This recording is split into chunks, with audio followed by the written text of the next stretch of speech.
Okay. So today we will discuss a very very important topic regarding the photosynthesis. इसके बारे में एक overview लेंगे and respiration. I will try to finish two major topic. वैसे तो इन topics को आप बहुत पहले से पढ़ते आए हैं, बट इसको डिफरेंट वे में और बड़ा क्विक रिवीजन में करवाऊंगा एंड एग्जामिनेशन के हिसाब से जहां जहां क्वेश्चन बनते हैं you can increase your understanding. Okay, so देखिए फोटोसिंथेसिस बेसिकली आप इसको बुक्स के बाहर निकलिए और इसको अंडरस्टैंड करने की कोशिश करिए कि what is photosynthesis and what happens in photosynthesis and what is all about this particular process and why this process is so important. तो देखिए फोटोसिंथेसिस होना कौन करता है, कहां होती है, कैसे होती है, क्या क्राइटेरिया है, तो we will discuss each and everything. अगर हम सबसे पहले ये बात करें कि what is all about the photosynthesis. देखिए we know sun is the ultimate source of energy. Sun is the ultimate source of energy. हमारी अर्थ के ऊपर जो हमारा प्लेनेट है इसके ऊपर जितनी भी एनर्जी है वो सारी सन से आ रही है. हमें सबको पता है sun is ultimate source of energy. अब सन एनर्जी जो अर्थ पे आ रही है वो एनर्जी हम कैसे हार्वेस्ट कर रहे हैं, उसके लिए सबसे इंपॉर्टेंट रोल प्ले कर रहे हैं हमारे प्रोड्यूसर्स जो उस एनर्जी को हार्वेस्ट करते हैं और वो एनर्जी आगे से आगे फूड चेन में पास होती है. राइट कोई भी चीज जो प्लांट्स एब्जॉर्ब करता है वो फूड चेन का हिस्सा बन जाती है. राइट चाहे वो एनर्जी ही क्यों नहीं है, एनर्जी जो है वो सन से आ रही है, ग्रीन प्लांट्स उसको हार्वेस्ट कर रहे हैं and that energy is transferring from one trophic level to another trophic level. We know that. और हम ये जानते हैं कि कार्बन डाइऑक्साइड एक ग्रीन हाउस गैस है. राइट ये भी हमें पता है. हमें ये भी पता है कि oxygen is also very important. अब फोटोसिंथेसिस होने से क्या होता है, फोटोसिंथेसिस होने से हमारे नेचर में कार्बन डाइऑक्साइड और ऑक्सीजन का जो परसेंटेज है, जो रेशियो है, वो बैलेंस होती है. राइट अगर फोटोसिंथेसिस ना हो तो जो कार्बन है, carbon in the form of gas, in the form of carbon dioxide, this is one of the oxide of carbon, it will remain in the air and definitely it will act as a greenhouse gas. तो जो हमारे green plants हैं on the terrestrial system या हम aquatic system की बात करें तो जो हमारी एल्गी है it act as a biggest sink for the carbon dioxide. अगर हम ये कहते हैं कि oxygen is very important for the life तो carbon dioxide is also very very important. अगर हम कहते हैं कि ऑक्सीजन के बिना हमारा जीवन नहीं है तो अगर हम एक कंडीशन अगर ऑब्जर्व करें कि जिसमें से हम CO2 को माइनस कर दें, अब सोचिए एक कंडीशन है कि अगर CO2 ना हो, हम कहते हैं कि आज की डेट में carbon is the main culprit. Right global warming की हम बात करते हैं और वी आर सेइंग कि सीजनल वेरिएशन हो रही है, क्रॉप पैटर्न चेंज हो रहा है, जहां ड्रॉट होता था वहां बारिश हो रही है, जहां पर रेगिस्तान है वहां बर्फ गिर रही है, वहां फ्लड्स आ रहे हैं. तो all this is blame to for the global warming and इसके लिए हम कहते हैं कि all the green house gases are responsible for all this. इसके लिए सारे ग्रीन हाउस गैसेज का मेन कंपोनेंट जो कार्बन डाइऑक्साइड है वो रिस्पॉन्सिबल है, other than methane and other oxide of nitrogen and all. Right तो लेकिन इसका मतलब ये हुआ कि अगर ये एक परसेंटेज से ज्यादा बढ़ जाती है तो हमारे लिए नुकसानदेह है. लेकिन इसका मतलब ये नहीं है कि कार्बन डाइऑक्साइड हमें चाहिए ही नहीं. जितनी productivity, you listen very carefully, जितनी प्रोडक्टिविटी आज हमारे सिस्टम में है that credit goes to the increase amount of CO2 in the environment. अगर CO2 का लेवल कम हो जाए तो हमारे ग्रीन प्लांट्स में प्रोडक्टिविटी कम हो जाएगी, हमारे जो खेत खलियान है या हमारे जो बगीचे हैं वहां पर फ्रूट नहीं लग पाएगा पौधों पे. जो भी प्रोडक्टिविटी है, जो ग्लूकोज है, जो एनर्जी का संचार करता है, जिससे एनर्जी मिलती है हमारी बॉडी को, that is because of the carbon dioxide. देखिए ग्लूकोज का फॉर्मूला क्या है, ग्लूकोज इज C6H12O6. तो ग्लूकोज का जो कार्बन है, लिसन वेरी केयरफुली, ग्लूकोज का जो कार्बन है वो कहां से आता है, it comes from the carbon of carbon dioxide. इसका मतलब ये हुआ कि जो हम अभी फूड खा रहे हैं, अभी हम जब इवनिंग में जो स्नैक्स खाया है या आज हमने जो फूड खाया है या अभी हम खाने वाले हैं, वो जो फूड के अंदर ग्लूकोज है वो कहां से आया है, that glucose has come from the carbon dioxide. ये कार्बन डाइऑक्साइड हमारे एनवायरमेंट में है तभी तो वो हमें ग्लूकोज मिल रहा है. मतलब this is basically A biogeochemical cycle of the carbon, जिसकी वजह से carbon dioxide is fixed by the plants and it comes on our table in the form of a food, and that carbon dioxide converted into glucose, and that glucose is giving us energy. वो glucose हमें energy दे रहा है, वही तो हमारे body में energy देता है, उसी वजह से तो सिस्टम चल रहा है। तो एक किस्म से ये कार्बन का साइकिल भी है। तो जितनी भी कार्बन डाइऑक्साइड हमारे एनवायरनमेंट में आती है, कहां से आती है? चाहे कोई बर्निंग हो रहा है, चाहे हम सांस ले रहे हैं, या नेचर में कोई ऐसी एक्टिविटी हो रही है। आपने कार्बन साइकिल तो पढ़ा होगा, एक बार उसको फिर से देखिए, उसको अंडरस्टैंड करिए कि कार्बन साइकिल में क्या क्या चीजें हैं। How the carbon is coming out in the form of a gas आ रहा है। आज हमें कंसर्न है कि कार्बन का जो अमाउंट है इन the form of carbon dioxide, that is increasing and it is going beyond the limit, that's why it is creating a problem. लेकिन अगर हम ये सोचें कि CO2 ही सारी बीमारी की जड़ है और इसको हम हटा देते हैं एनवायरनमेंट से, तो हमारा सर्वाइवल मुश्किल हो जाएगा। जैसे ऑक्सीजन ना मिलने की वजह से तो हमें एकदम हमारी डेथ हो जाती है, लेकिन कार्बन डाइऑक्साइड अगर माइनस फ्री एनवायरनमेंट हो जाए, मतलब there is no carbon dioxide in the environment, तो it will lead to a programmed death. immediately individual will not able to survive। इसका मतलब कि carbon dioxide is very very important. और plants जो हैं, जो फोटोसिंथेसिस करते हैं, जिसकी वजह से आज हमारे शरीर में एनर्जी मिल रही है, पूरे जो हर्बीवोर्स हैं, जो जितने भी आगे trophic level other than producers, they are surviving and plants are doing a selfless service. अब देखिए, प्लांट्स जो फ्रूट बना रहा है वो किसके लिए बना रहा है? अपने लिए तो नहीं बना रहा। प्लांट जो कार्बन डाइऑक्साइड फिक्स कर रहा है, ठीक है, उसके अपने जो बॉडी के मेटाबॉलिज्म है उसके लिए तो जरूरी है, लेकिन जो फ्रूट उस पे लग रहा है वो प्लांट थोड़ी खा रहा है। तो इसका मतलब प्लांट्स आर परफॉर्मिंग, जो भी जितने ग्रीन प्लांट्स हैं वो क्या कर रहे हैं? वो सेल्फलेस सर्विस कर रहे हैं। किसके लिए? उन डिपेंडेंट ऑर्गेनिजम्स के लिए। अगर हम फूड चेन की बात करें तो जो ऑर्गेनिजम्स हर्बीवोर्स हैं या कार्निवोर्स हैं, वो सारे डिपेंडेंट हैं उसके ऊपर। और credit goes to the increase amount of carbon dioxide. अगर आज हम कहते हैं कि India has attain we have maintain a food grain production, आज हमारे देश में सरप्लस फूड सप्लाई हो रही है, तो कहीं ना कहीं अगर हाइब्रिड वैरायटीज उसके लिए रिस्पॉन्सिबल हैं, हाई यील्डिंग वैरायटीज उसके लिए रिस्पॉन्सिबल हैं, लेकिन साथ के साथ increase amount of CO2 in the air is also responsible. आप जितनी मर्जी अच्छी हाइब्रिड वैरायटी ले लो, अगर एटमॉस्फेयर के अंदर CO2 का लेवल बहुत कम हम कर दें एक्सपेरिमेंट के हिसाब से, वैसे तो नहीं किया जा सकता, लेकिन हम कोई ऐसा एक्सपेरिमेंट परफॉर्म करें लैब के अंदर in controlled condition where less of CO2 will be there, and आपको बहुत अच्छी हाइब्रिड वैरायटी भी उगाओ, तो आपके जो खेत हैं वो खाली रह जाएंगे, plant will go vegetatively and there will be no production of the fruits. तो डेफिनेटली ये हमें फायदा भी देती है। और प्लांट जो है they are acting like a biggest sink. इस बेसिक डायग्राम में आप देखिए, लाइट एनर्जी आ रही है, सन से light energy is coming and carbon dioxide plant fix कर रहा है, और ऑक्सीजन। तो दो तीन बातें हमने बड़ी इंपॉर्टेंट करी हैं कि what is the main role of carbon dioxide this particular photosynthesis. तो main important role of photosynthesis is to make a balance of carbon dioxide and oxygen in the atmosphere.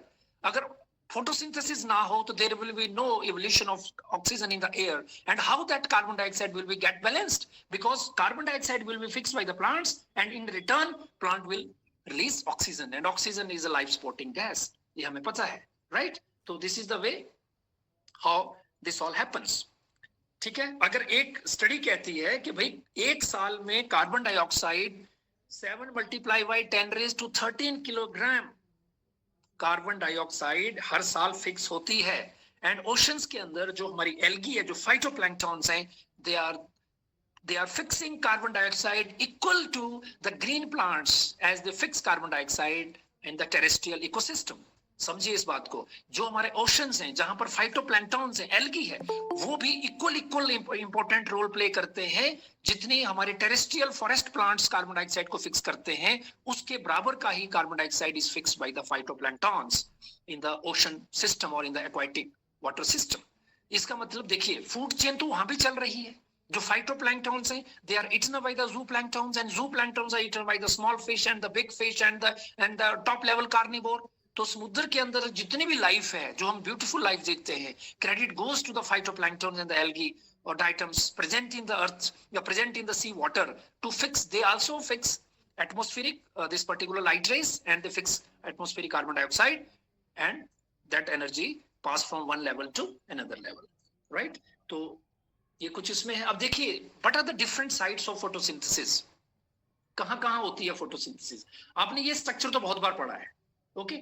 You have gone through this particular structure of the chloroplast as I am showing here।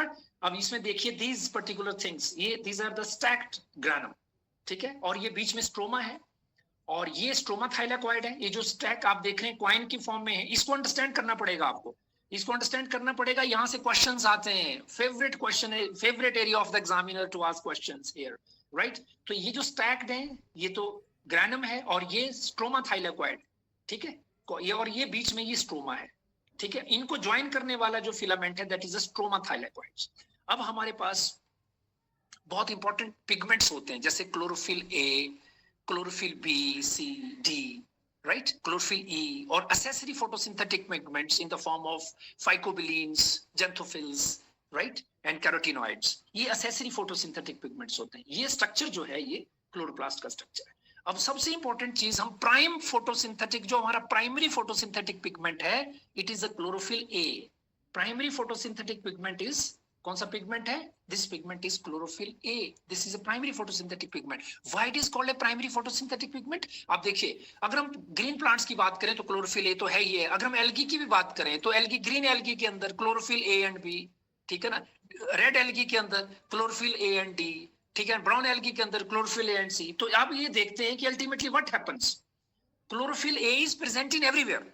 Chlorophyll A is present in each and every plant, जो कि green है या कोई algae है, जो photosynthetic system है, वहां chlorophyll A है ही है। That's why this is a primary photosynthetic pigment, ठीक है। बाकी आप देखते हैं कि बहुत सारे हमारे पास एसेसरी फोटोसिंथेटिक पिगमेंट्स होते हैं। जो हम बात करते हैं, दो फोटोसिस्टम ऑपरेट होते हैं, एक फोटोसिस्टम 1 और एक फोटोसिस्टम 2। ये जो हमारे ग्रैनम है, इनका जो आउटर लेयर है, जो मेम्ब्रेन है इसके ऊपर हमारे पास फोटोसिस्टम 1 एंड 2 दोनों ऑपरेट होते हैं, ठीक है। और ये जो स्ट्रोमा थाइलेकोइड है, दिस इज द स्ट्रोमा थाइलेकोइड्स। यहां पर हमारे पास फोटोसिस्टम 1 ही ऑपरेट होता है in the membrane, right.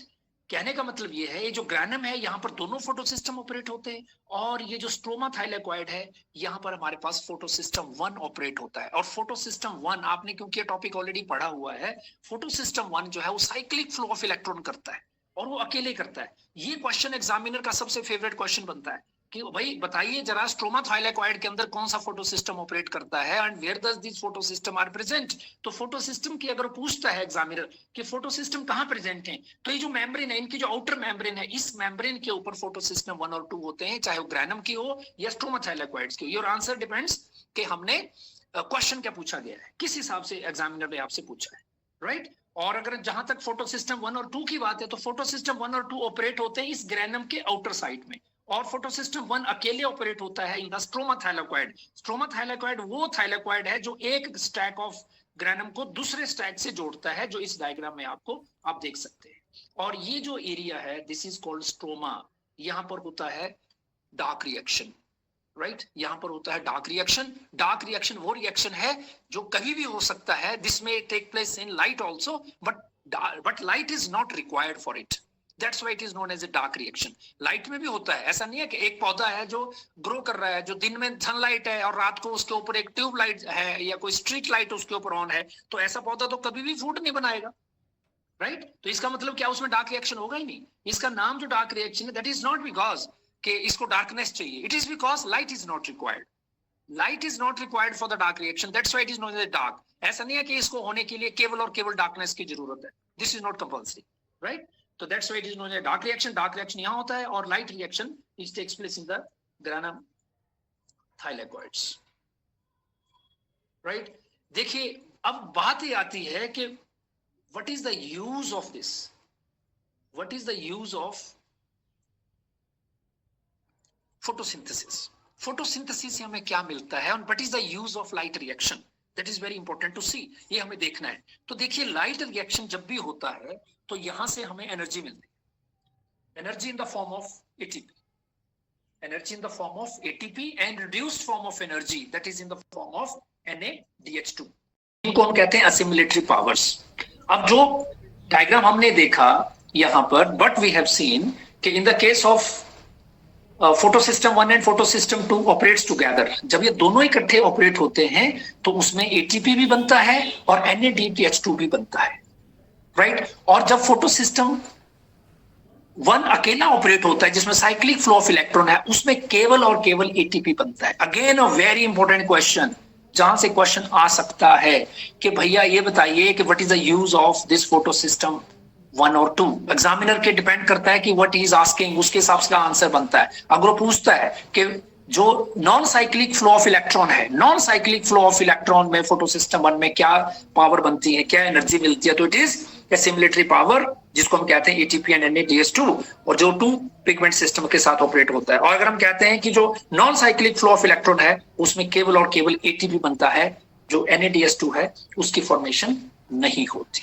Right. अब देखिए, ये समझिए आप इस बात को, you have gone through this topic, that's why I think I can switch over from this topic to another and I will able to assimilate so many other topics also in this thing. आप देखिए, body में energy बनाने के 3 processes होती हैं। Energy मतलब in the form of ATP. ATP is a form of energy in our body. ATP क्या है? ये एक मॉलिक्यूल है, एडिनोसिन ट्राइफॉस्फेट। एडिनोसिन ट्राइफॉस्फेट, इसमें 3 फॉस्फेट लगे हुए हैं और एक एडिनाइन है प्लस शुगर ग्रुप है, फॉस्फेट, जिसको कहते हैं एडिनोसिन ट्राइफॉस्फेट। जब ये एक फॉस्फेट ब्रेक होता है, आपने देखा कि एटीपी से एनर्जी कब रिलीज होती है? जब उसमें से एक फॉस्फेट होता है। Usually what happens, same charges repel each other and opposite charges attract each other, but you see the phosphate group is having a negative charge, but still it is there in the making of ATP. एक ATP बनाने में 3 phosphate group है। हमने क्या बोला? Adenosine try मतलब 3 phosphate मतलब phosphate, तो 3 फॉस्फेट एक दूसरे से जुड़े और तीनों में नेगेटिव चार्ज है। और जब इसको मौका मिलता है टूटने का, जब एक फॉस्फेट टूटता है तो there is a big blast, जैसे होता है ना, बिग बैंग हो जाता है, और उस बैंग से जो एनर्जी रिलीज होती है, सेल उस एनर्जी को इस्तेमाल करके अपने रिएक्शन कंप्लीट करता है। This is the way how the ATP से हम एनर्जी हम ड्रॉ करते हैं। और बनाने के लिए एडीपी के अंदर जब हम एक फॉस्फेट ऐड करते हैं, एडीपी इज एडिनोसिन डाइफॉस्फेट, जब हम उसमें एक फॉस्फेट ऐड करते हैं तो ट्राई बन जाता है, तो एटीपी बन जाता है। कहने का मतलब ये है, अब एटीपी बनने के 3 प्रोसेसेस होती हैं। ओके, ये तो मैंने एटीपी के स्ट्रक्चर की बात करी। एक होता है सबस्ट्रेट फॉस्फोराइलेशन। कुछ रिएक्शंस ऐसे होते हैं, 3 तरह से एनर्जी बनती है हमारी बॉडी में या किसी भी सिस्टम के अंदर, लिविंग सिस्टम में। एक है सबस्ट्रेट फॉस्फोराइलेशन, एक है ऑक्सीडेटिव फॉस्फोराइलेशन, और एक होती है फोटोफॉस्फोराइलेशन। ये जो एनर्जी यहां बन रही है, जो energy ATP is formed during the photo reactions, centre में जो एनर्जी बनती है, ये है photophosphorylation with the help of light, ठीक है ना। और अल्टीमेटली जो एनर्जी हमारे पास बनती है सबस्ट्रेट के ऑक्सीडेशन से, like glucose in the respiration, that is oxidative phosphorylation. और कुछ एनर्जी ऐसी होती है जो सबस्ट्रेट के फॉस्फोराइलेशन के साथ बनती है, जो हम ग्लाइकोलाइसिस में देखते हैं। ग्लाइकोलाइसिस के जो बीच के स्टेप्स होते हैं जहां पर एटीपी का फॉर्मेशन होता है, तो दैट इज द वे। इसका मतलब कि there are 3 ways of production of energy. तो यहां पर जो हमारा फोटो सिस्टम 1 और 2 जो काम करते हैं, इन फोटो सिस्टम 1 और 2 में इस फॉर्म ऑफ एनर्जी को हम कहते हैं फोटोफॉस्फोराइलेशन। मतलब by the use of light a plant is able to produce the energy, जिसमें हम प्रोटॉन, और सबसे इंपॉर्टेंट बात होती है, चाहे वो ऑक्सीडेटिव फॉस्फोराइलेशन हो या वो फोटोफॉस्फोराइलेशन हो, दोनों में एक प्रोटॉन मोटिव फोर्स जनरेट होती है। This is very important to see. Proton motive force जो कीमोस्मोटिक थ्योरी आपने पढ़ी होगी,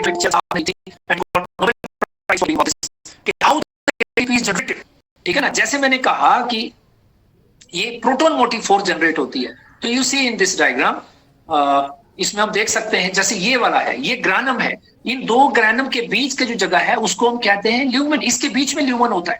उस ल्यूमन में, ये मैंने जैसे पहले ही कहा कि यहां भी ल्यूमन है, खाली जगह स्ट्रोमा थाइलेकॉइड में, और यहां भी है। यहां पर जो रिएक्शन यहां होता है, जिसको हम जेड स्कीम डायग्राम कहते हैं, जिसमें फोटो सिस्टम 1 और 2 इकट्ठे काम करते हैं, तो यहां पर प्रोटॉन जो है वो इस ल्यूमन के अंदर चले जाते हैं। They help to transfer the proton from stroma to the lumen, right. और वहां पर फिर प्रोटॉन मोटिव, और इसकी जो मेम्ब्रेन होती है, यहां पर वही F0 F1 पार्टिकल्स होते हैं। जब प्रोटॉन अंदर ज्यादा हो जाते हैं, बाहर कम होते हैं, तो डिफ्यूजन हमने पढ़ी है कि जहां कोई चीज ज्यादा होती है वहां से है। और जब ये protons they start coming from lumen to the outside stroma, so activate the ATP synthesis enzyme and there is a synthesis of ATP. Same is the case here. तो यहां पर जो एनर्जी बनती है, ये एनर्जी जो है ये प्रोटॉन मोटिव फोर्स से बनती है। और चाहे हम बात करें ऑक्सीडेटिव फॉस्फोराइलेशन की, ऑक्सीडेटिव फॉस्फोराइलेशन जो माइटोकॉन्ड्रिया में होती है, जो हम अभी डिस्कस करेंगे बाद में, तो उसमें भी यही होता है कि जो पेरी माइटोकॉन्ड्रियल मेम्ब्रेन होती है, वहां पर प्रोटॉन आ जाते हैं through electron transport chain, and these molecules, these protons, because of their high proton motive force, they tend to go back into the matrix of the mitochondria.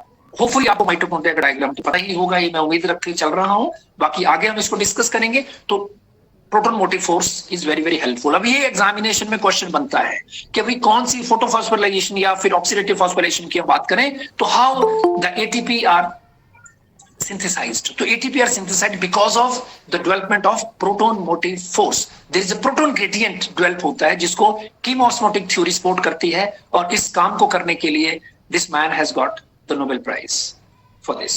ठीक है, अगर हम बात करें दो तरह के सिस्टम की, if we talk about the photo system, only photo system 1 और 2 जहां इन्वॉल्व होते हैं, जो non cyclic flow of electron है, जिसके अगर हम क्विक में आपको बता दूं तो इसमें photo system 1 non cyclic flow में इन्वॉल्व होता है, सॉरी साइक्लिक फ्लो में इन्वॉल्व होता है, और जो नॉन साइक्लिक है उसमें photo system 1 and photo system 2 दोनों इन्वॉल्व होते हैं, राइट। जो हमारे पास non cyclic flow of electron है, इसमें सबसे पहले water is utilized, water utilize होता है और वहां से ऑक्सीजन भी इवॉल्व होती है। फोटो सिस्टम देखिए, हमारे पास दो तरह का क्लोरोफिल ए होता है, you listen very carefully, we have two different type of chlorophyll A जो अलग अलग वेवलेंथ की लाइट को रिसीव करता है। फोटो सिस्टम 2 का जो रिएक्शन सेंटर है, it is made up of P680 and और P690 तक, और photo system 1 is made up of P700। ये P680 and P700 is the nanometre of the light, कि कौन सी लाइट जो हमारे सनलाइट है, you know sunlight is basically an electromagnetic spectrum।